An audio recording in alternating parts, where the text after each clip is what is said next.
Hello. This is non-stop, baby, you got me going crazy. You're heavier than I knew, but I don't want no other. You're my Kimbra lover, only here for a moment or two. You stay inside that bubble with all. I started pretty young, I was always into music from a young age and songwriting.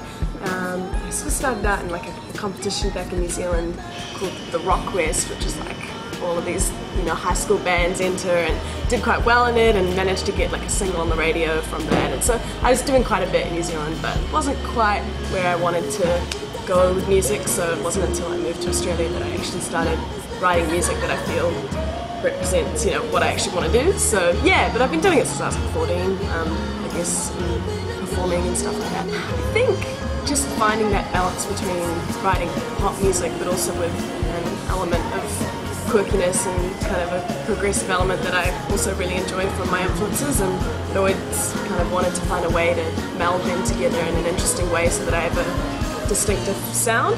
And I think, yeah, I've only come into that in the last 2 years, whereas before, yeah, the music was kind of just kind of sounded a bit like everything else, whereas I think now I've come to find a sound that is uniquely me.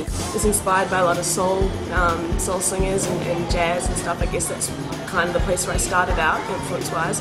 But then, over the last few years, I've listened to a lot more of Bjork and Rufus Wainwright and Outkast and Prince, artists like that also, I guess, draw from soul and jazz, but find a way to make it a very kind of unique, quirky, theatrical kind of sound. So yeah, that's kind of where it's sitting at the moment, quirky pop stuff.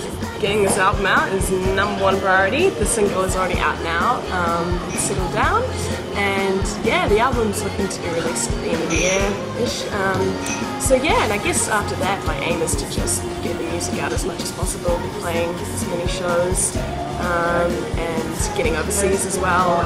Yeah, but I'm trying to take one day at a time at this point. Yeah, so I met Mark, my manager, over in New Zealand about 2.5 years ago, and moved here specifically to start working with management 4 and 5. So yeah, I started work on the album pretty much as soon as I got here, and I've only just finished it, so it's been a long time going, but it's been worth it. All the songs were kind of rewritten. The ones that I thought were going to make it on kind of didn't end up at all. I went overseas for a bit last year and ended up writing half the album over in Los Angeles. So yeah, it's been quite a while, but yeah, just also going through a few different producers to make the album. But yeah, I'm really proud of I'm glad it's taken the time it's had, because I wouldn't want to rush the first album, Yeah, I work mainly with Francois Tintas, who's he's done records for Gaultier and Architecture Helsinki, lots of great Melbourne acts. And then towards the end of the process I also worked with M-Faces, who's kind of more from a hip-hop R&B scene, which is, not an area that I've dabbled with as much, but working with him was awesome just to get a whole different perspective on the song.